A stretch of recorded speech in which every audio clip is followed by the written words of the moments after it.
Hey guys, how's it going? We're going to be doing a little bit of seed starting today, some fall seed starting, some seed organizing, and possibly a little bit of planting today. My mom is in town and she has agreed to do some seed starting with me. So I'm gonna mic her up and we're going to organize my seeds and start some fall things. I'm really excited. We're going to be starting some more lupin. We're going to be starting some foxglove. We're going to be starting some snapdragons, and I think I'm also going to start some scabiosa, and I think that's it. I think that's all we're going to start today. Possibly a few other things. I'm going to go through my seed box, and I'm also going to show you guys what I'm going to be doing to stay a little bit more organized for my seeds. So let me turn the camera around, show you guys what we're going to do, and then I will introduce you to Mom. All right, so I have been using this seed box right here. I've loved it. It's been great. It was a little gift from one of my sisters, and it's perfect because except for the fact that I don't stay organized, but I've got like my zinnias, my cosmos, and sunflowers all in one, and then I've got my plant tags and my marker in there, and then all of this was alphabetized, and then it was not alphabetized.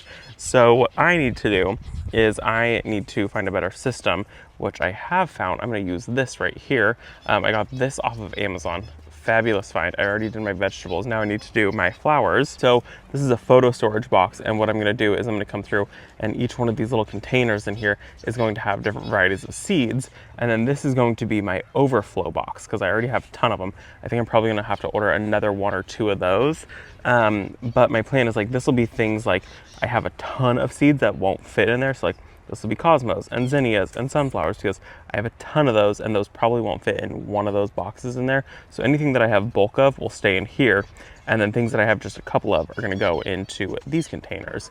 And then we're going to be starting our seeds.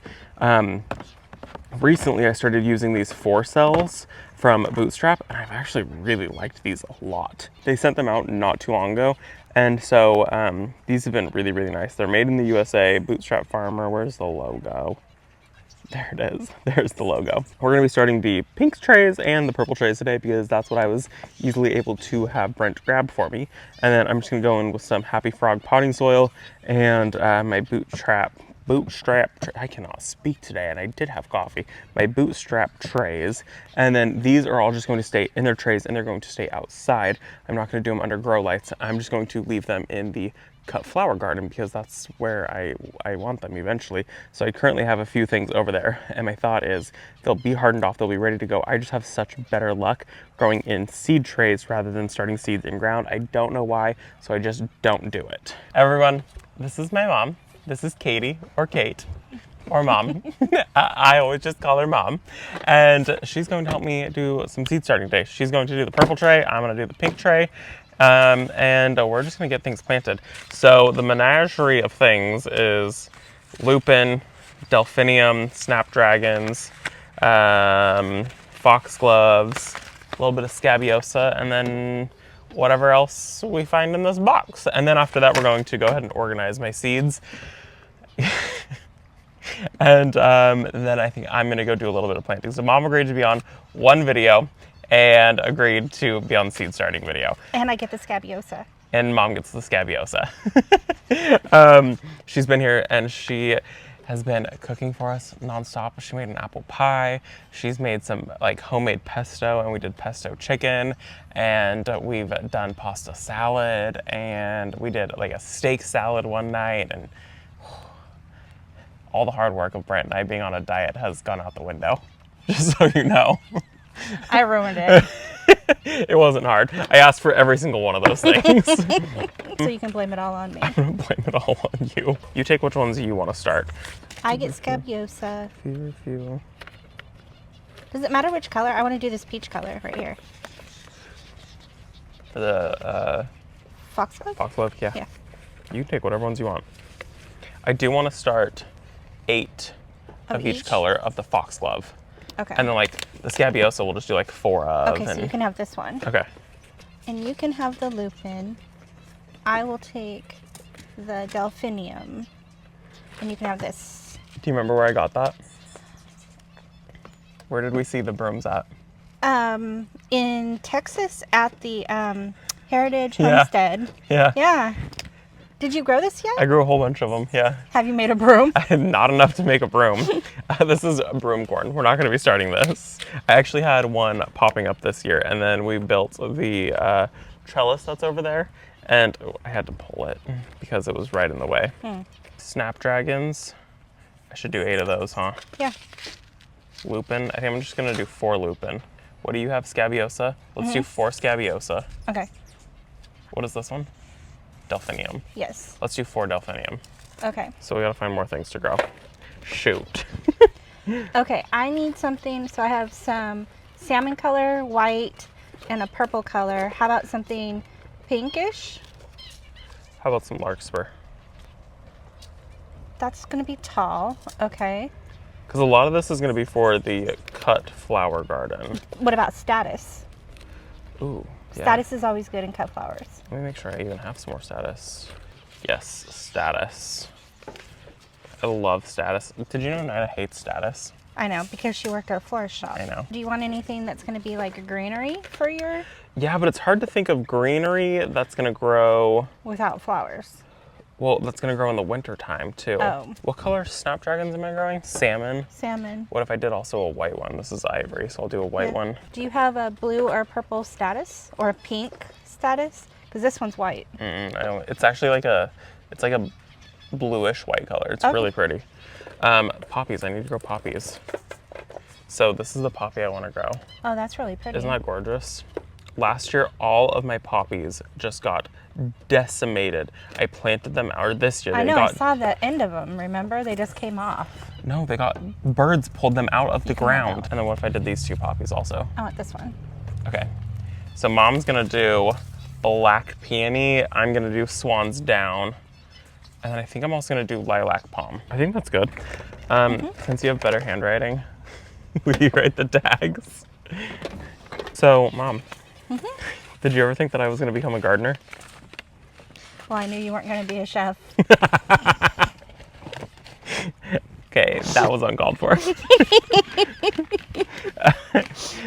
I just always think back to the time that Nina bought me a rose for Valentine's Day, and I promptly killed it. And same with pretty much everything else. And you guys always had so many houseplants, and I did not. But we always tried to give you the things. Yeah, and I had 0 interest and 0 skill at keeping it alive. But that's what you had us for. We could come over and keep it alive. Yes. And then, I mean, I still don't have houseplants. I was just going to say, I think it's the difference between outside and inside Yeah, plants. I still don't have any houseplants. Yeah. Well, I have struggling. I think 4. Have you told your followers about the first time you ever cooked? I think I still have a photo of it. You burned a hole in the floor? Wait. What are we talking about? What was I cooking? Cookies. I didn't burn a hole in the floor. Yes, you did. You dropped the whole tray on the floor while it was still hot. Because I was gonna say, I he tried have to take cookies out of the hot oven with his bare hands. I have a photo of the cookies that I cooked. I'm actually a really good cook now. Now, yes, I agree. And now I can garden and I can cook. I'm a whole new person. I know. It's weird. And you have alive chickens. And I have live chickens. Yeah, and birds. Which is funny because we always had chickens growing up too. I know, but they were food chickens, not. Yeah. Yours we are had- more like pet chickens. We had chickens at the Walmart Walmart house. We did. Yeah. And they were very much pet chickens. We didn't even like collect their eggs. No. Because they were special. Yeah. I also Poppy. used to have a goat. Reg. Oh, So he was great. we worked on a farm, and do you remember how Reg got its name? It's originally Regina. Yes. So we worked on this farm, and there were goats. They had goats that were brought in, and they all had babies, and the mom of this one had died, and nobody had realized where the baby was, and it had been a couple days, and we found the baby. My mom and I were driving, and mom was dead, and we were actually headed home, and we saw like this super sick looking baby, and we It was sad. We just it finished needed our to be bottle fed. It was like a 12-hour shift that we had just Yeah. finished, and we are headed back to the house, and I see this goat, and I'm like, Mom, stop. And we stop, and we grab the goat, and the people who owned the farm didn't have time to take care of a baby goat because it needed to be bottle fed. And I decided, well, what happens if we just take the goat? So they were going to get rid of the goat and give it to somebody else. And I was like, well, I just want to take care of the goat. And so we brought it home. I thought it was a female. And so I named it Regina after Regina George from Mean Girls. And I decided that that wasn't going to work because it was actually a boy goat. So we decided to name it Reg. And my sister Hannah and I used to take turns bottle feeding it. She had a Dutch door that led to the outside in her bedroom, and Reg would either scream at, it was so loud, and it was the first thing in the morning before like alarms went off or anything like that, and it would actually come to my window first, and it would scream at my window, and if I didn't open the window and start feeding it its bottle fast enough, then it would go to my sister's door, and she would have to open up the Dutch door, and it would scream at her back door. It was so loud. But it was so attached to Rob because Rob would feed it, bottle feed it, that it would like, as soon as he heard his voice, he would come running, like, and then just skid to a halt. Mm-hmm. And that was like his baby. Followed him everywhere throughout the house. And every time we put him out, then he would scream. We'd have to bring him back in. We took him in the car. He went for car rides with us. And he would literally sit in Rob's lap. Just, that's the baby. And me and Hannah, we bought diapers one time so we could bring Reg in. House. Yep. It was so much fun. And then he got too big, and we lived on a city property, and like really you can't have goats in the city, and so we did have to get rid of Reg.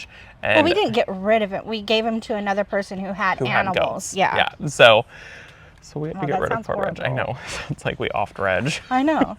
And then I should probably clarify, this is not Jalen's mom either. At all. So I was adopted at like 13, 14? 14? Yeah, I think I was 14.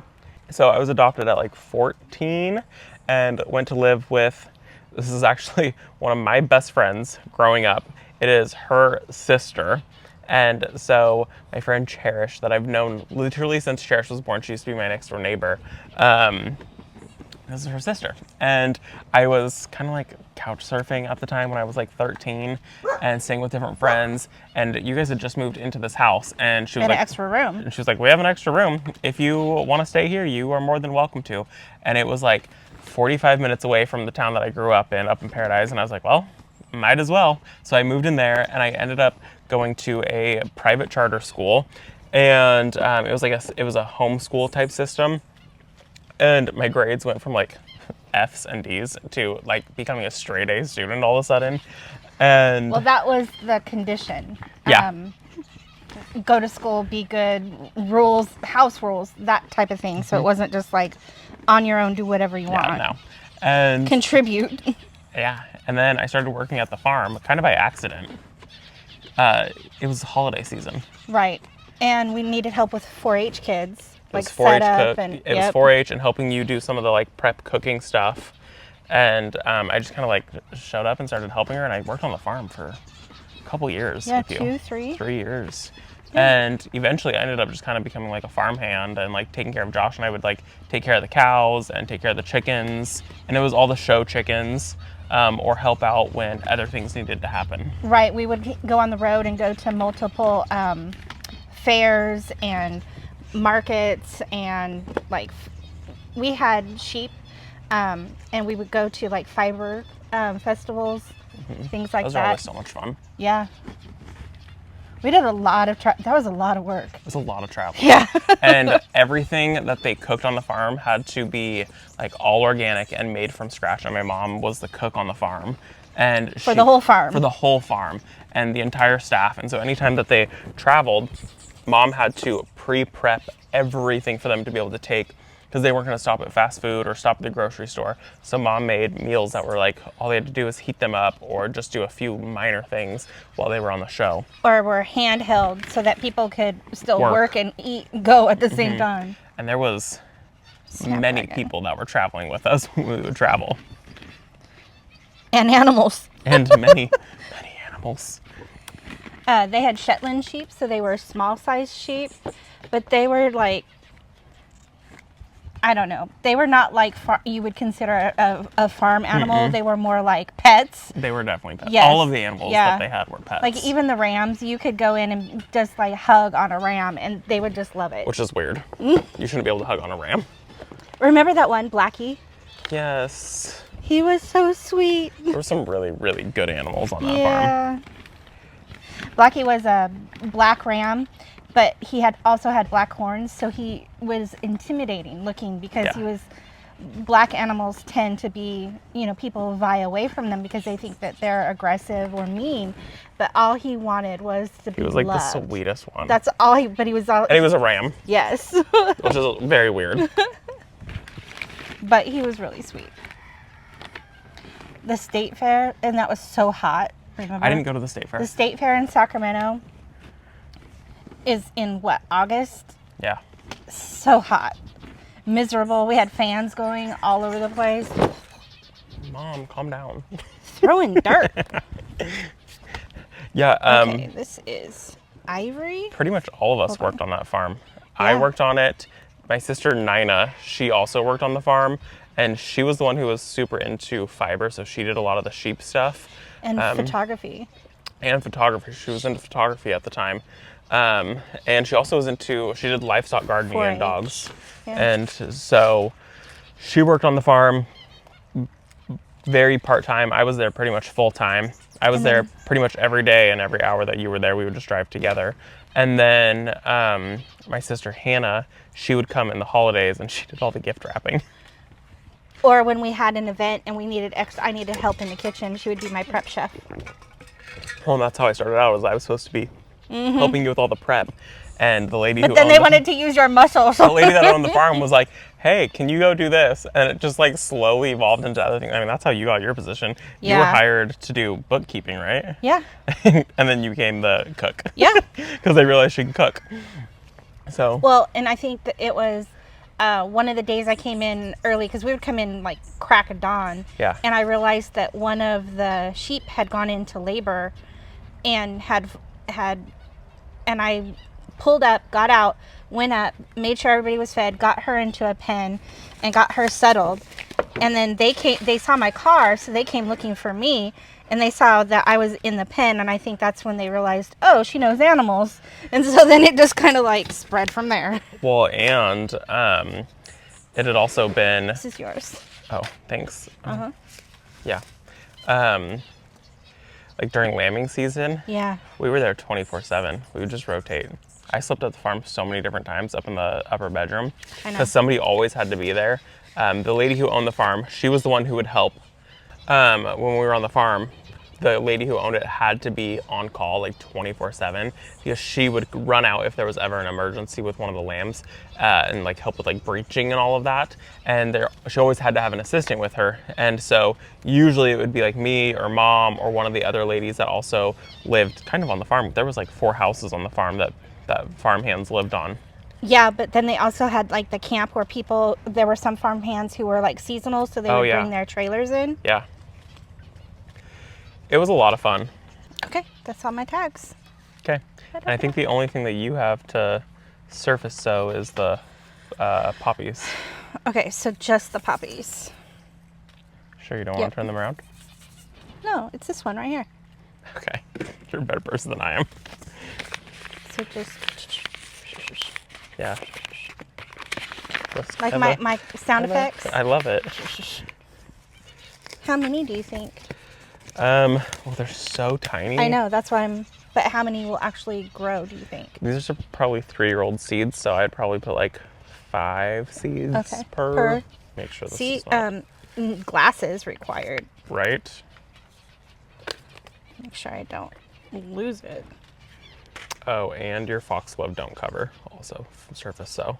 Okay, foxglove, surface sow, poppies. There's 5. Foxgloves are handy because they're pelletized, so you can actually see them better. These are just, can you guys see that? Dust. Maybe. Well, see when they're pelletized like this, So these seeds are the same size as those seeds, but they have a coating on them, and it makes it so you can actually see. But does it make it, is it like a fertilizer so that it also helps it grow? No, it's just like a small little, like it basically comes off the second that these get wet, and makes it so you can actually see your seeds. The problem with pelleted seeds though is they don't last as long. Usually they only last like a year at most. By year 2, the germination is pretty much fully gone on them. So they're kind of ones that you want to use as much as possible the first year. Well, how big are the seeds? They're tiny. Wait, which is status? Yeah. Status, you do twice the depth of the seed.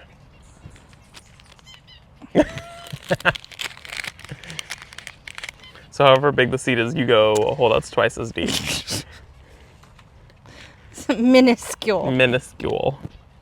Put I'm more just than making 3 an seeds. indentation and then I'll sprinkle dirt over the top. That's what I'm going to do. That's fair. Interesting. What? Well, this is a bicolored seed. And I don't think I've ever seen a bicolored seed other than like a sunflower. Yeah. Let's see. Yeah, half the seed. Yeah, half of it is brown and half of it is black. Hopefully they're still viable. So my mom was in California until a couple years ago and is now living in Texas. And I try to go out a couple times a year, and she tries to come out a couple times a year. So we at least see each other 4 times a year. Probably. At least 4. Like, I feel like that's like the minimum that we get to see each other, which is really nice. And now you're out here for almost 2.5 weeks. 2 whole weeks. Yeah. Which has been really nice. I miss it. The winters in Texas are different than the winters here in fall. So even though today is a hot day in California, the nights are going to cool down. In Texas, when it's hot during the day, it's hot during the night too. Then you just add in some humidity and there you go. I was going to say there's no humidity here, and so we can be outside right now and it doesn't matter. I have the hiccups. Great. Let me try to scare you. Yeah. Oh, you know what he did last night? I'm totally going to tell I'm you a right good now. child. Yeah. I'm on my way to go to bed, okay? On my way. Walk into the room. It is pitch black in the room. I go into the room, turn around to get the door, and out of nowhere, someone's scared the bejesus. I turned around and literally ran it, blopped right into the door jamb. After we just got done watching a scary movie. He's so mean. So mean. I'm a good kid. And then I have nightmares for the rest of the night. I'm sorry. How about this? I'll take you to the ocean. Does that make up for it? Yeah. That would make up for it. Do you miss the ocean? I do miss the ocean. I don't know how you guys live out there. I could not live that far from the ocean.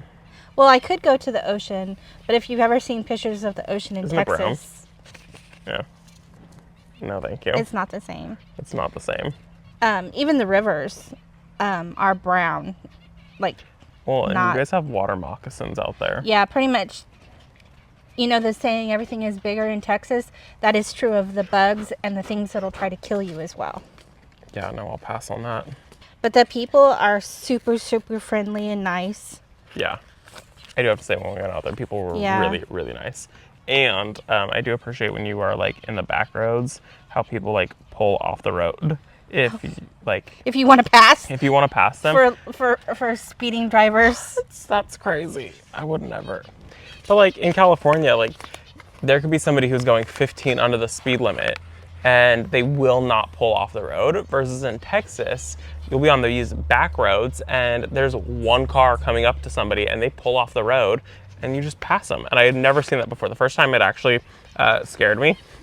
I was in Texas and I was helping them move out there. I was towing a boat. I was just on these little back roads, and I was with 2 of my sisters, and this guy pulls off the road, and I thought there was like something in the road or something happening, and I kind of like stopped, and he had to roll the window down and like wave me on past him. People are just nice. It is definitely something to get used to. Yeah. Something different. Yeah. I think the Except first when you're in thing- the big city, that right. doesn't happen. That doesn't happen. Right. It's only where there's room. I think the first thing that I noticed that was different were the stoplights, the actual lights. Yeah. So in California, the lights are upright. They're red at the top, yellow in the middle, and green at the bottom. But in Texas, the lights are sideways. Yeah. So it's red on the left, yellow in the middle, and green on the right. And I think the first time it just kind of threw, I kind of looked at it, I was like, oh, that's different. And then it kept on. I kept on seeing it. And I'm like, what is this? It's so weird.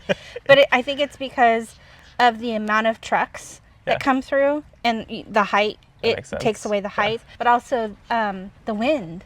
You know, because we get really high wind gusts, and so if something's down, it can catch the wind versus when it's sideways and it has the.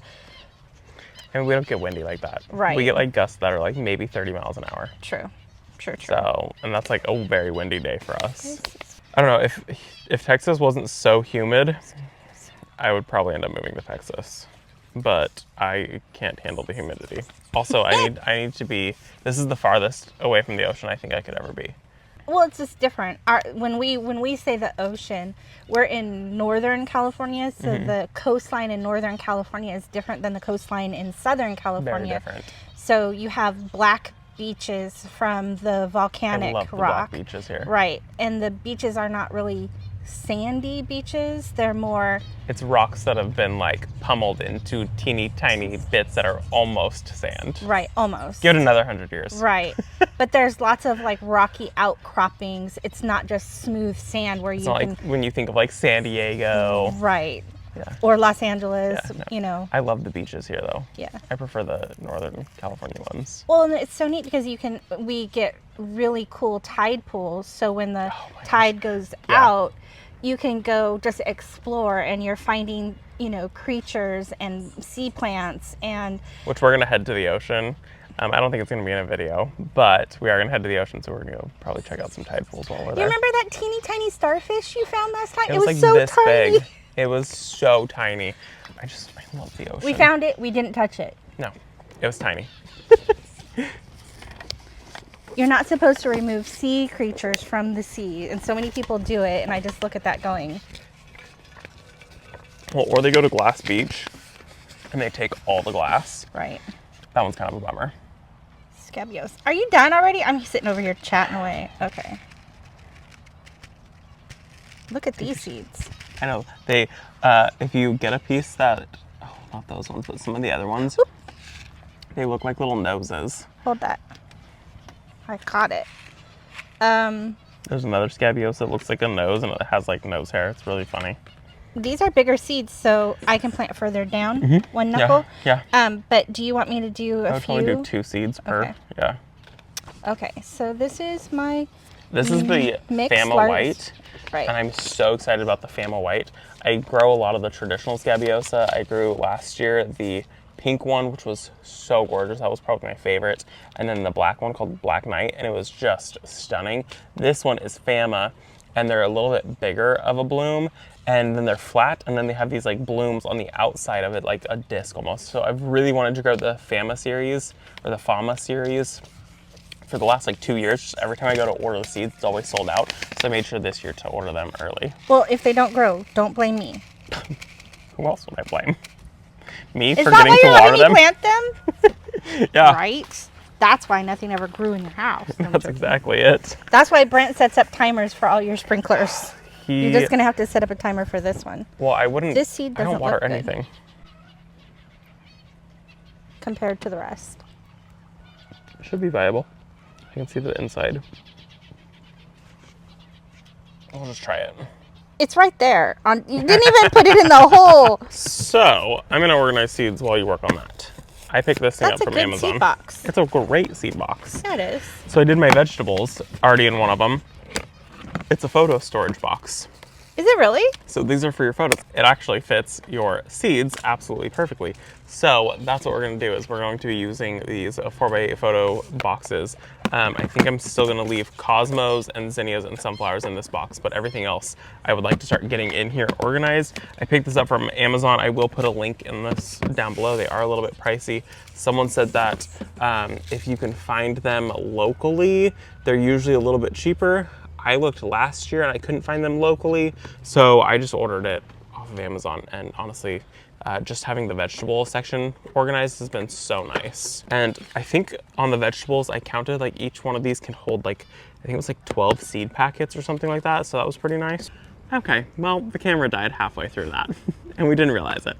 So there's about half an hour of footage that is just gone, but it's okay. We got all of the seeds planted. The plan now is to go set them into the cut flower garden, and I'm just going to like try growing them outside from seed, because a lot of you guys have said that you don't have a startup. You don't have the grow lights, you don't have the system for it, or the space for it. So I want to just do an experiment. And so we started these seeds, and I'm going to try and grow them outside. We'll see how it goes. Usually I start them outside and then I quickly bring them out. Or I start them inside and then quickly bring them out. So this is going to be an experiment to see if you actually need grow lights this time of year. I think they might be stronger though if you grow them outside where they're going to be. Well, they'll so they already get be the same hardened light. off. Yeah, So exactly. they should be good, and then I don't have to harden anything off. So we lost footage, but that was kind of the gist of it. We got the rest of the seeds organized, and I still need to order 2 more of those cases. I'm going to just put everything in their own individual thing, and then once I get everything in there, then I'll go ahead and I'll alphabetize it. So, And you can do a video on that. and we'll do a video on that. So thank you guys for hanging out with my mom. I'm gonna go do a little bit of gardening. Thank you, Mom, for starting seeds with me. I appreciate it. Love you. All right, let's go plant something.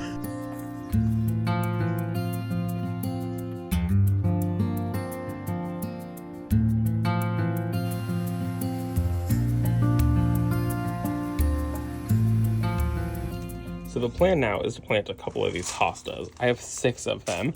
I have 3 that are in these small little sizes right here. These are, I think, the quart size or something like that. And then I have 3 that are in these big containers like this. So there's obviously a size difference.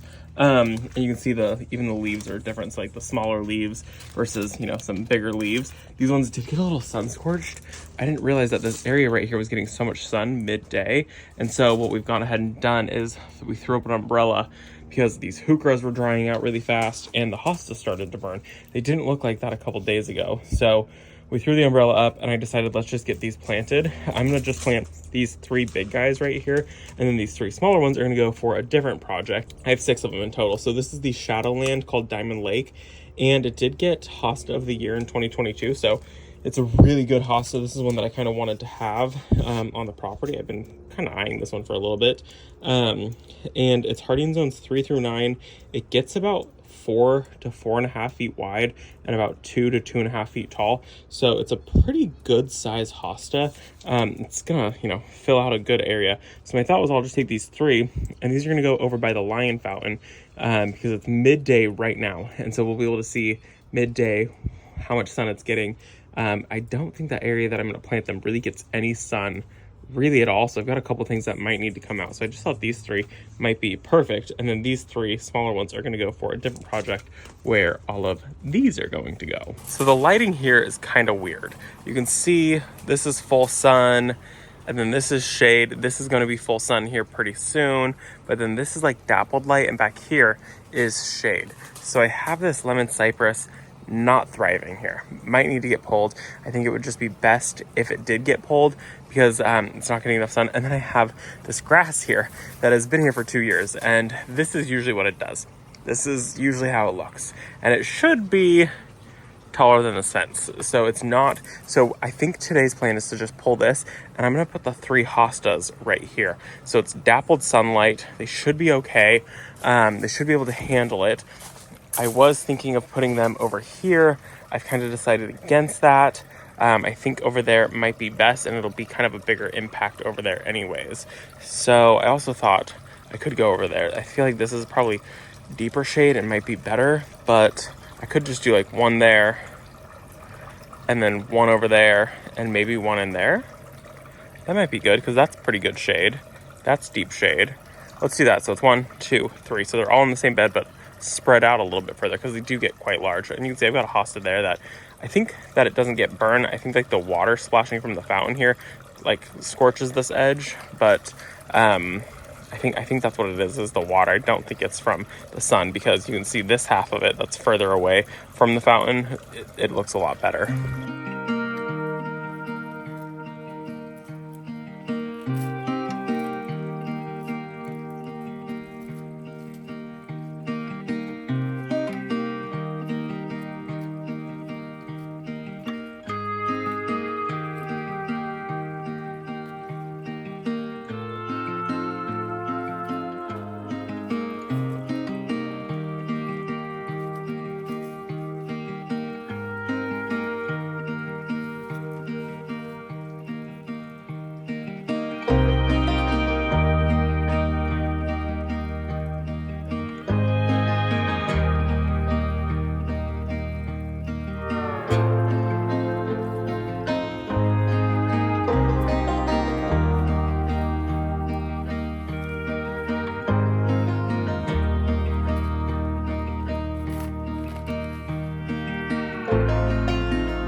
Here we are at 2 o'clock, and you can see it is shade. So that should be pretty happy there. Usually like this little sliver thing, I don't know, it's kind of a weird area that gets some sun. Definitely all of this up here gets sun, but I think the fence and the canopy from the tree keeps all of this shaded right here. So that should be gorgeous right there. This beautiful blue giant hosta there next to the green one, and then have the same thing, a giant blue one filling out this hole right there. And then over here, I took out that tree. So that was a lemon cypress. I love lemon cypress. They're one of my favorites, but it was too shady. It wasn't happy there. It wasn't thriving. It didn't look good, so it had to go. And then I also pulled out that grass. It needed to go also. And personally, I think it looks so much better. So even though there's nothing there, I think that's a lot better than what was there. And now we just gotta find some things to go in there that can handle shade, but also like maybe some sun. I don't know. This is a really, really tricky area for me, because if it does get any sun in this area, it gets like hot afternoon sun, which is like the worst sun possible. So I don't know. I mean, you can see like this side over here, it's gonna get full sun from usually about 1:45 until about 4 o'clock. And that's like the hottest part of the day. That's the hottest sun. So things that are full sun don't thrive over here because it's not getting enough sun. But then things that need like partial sun also don't thrive because they're only getting the hottest portion of sun possible. So this is a very tricky area for me. So I think that the hostas should be fine because it's 2 o'clock and the fence casts enough shade that should protect that completely. And even like midday, it's more dappled sun back in this area, so it should be okay. Now I just gotta find some things to come in here. I did pull a lot of the stuff that was in here. I had a lot more coleus. We ended up having a gopher that came in and it like ran through this. It ended up, my red coleus that I had planted back here, it toppled those things over. They were just laying there. The whole root system was gone. I had some begonias. This front one was totally gone. These ones have been destroyed. And then these coleus look really sad. So I just kind of cleared it out and I'm calling it like a blank slate. I just need to start over in this area, which is kind of a bummer, but it'll be okay. So I just got to find some things, but I do think that those are going to be perfect in this little area. So thanks for coming along with me to plant the seeds with my mom and meet my mom. I'm going to keep an eye on those. It'll be a fun experiment to see if I can get those to grow outside. And thanks for coming along with me to plant some of these hostas. I needed to get some of these things in the ground. So I hope that you guys enjoyed the video. Thanks for visiting our garden. I'll see you in the next one. Bye, guys.